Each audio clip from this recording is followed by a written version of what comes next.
If you're looking for an easy way to start gardening without bending over all the time, this raised garden bed with legs 2-pack is definitely worth checking out.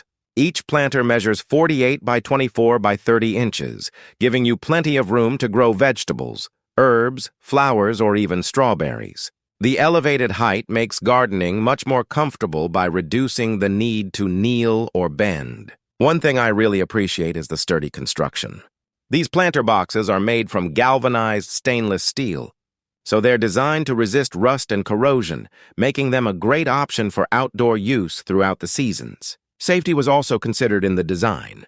The corners are covered with protective caps and the edges are smooth, so there aren't any sharp metal edges exposed while you're working around the planter. Assembly is very straightforward. Everything fits together easily and you don't need any special tools.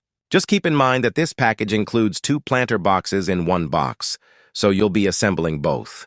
With a 350-pound weight capacity, these beds feel stable once they're filled with soil. The elevated design also provides better drainage and makes them ideal for patios, decks, balconies, backyards, or anywhere you want a dedicated growing space. Overall, the raised garden bed with legs 2-pack offers a durable galvanized steel design, comfortable working height, generous planting space, and simple assembly. It's a practical choice for anyone who wants to grow vegetables, herbs, or flowers while keeping gardening more comfortable and organized.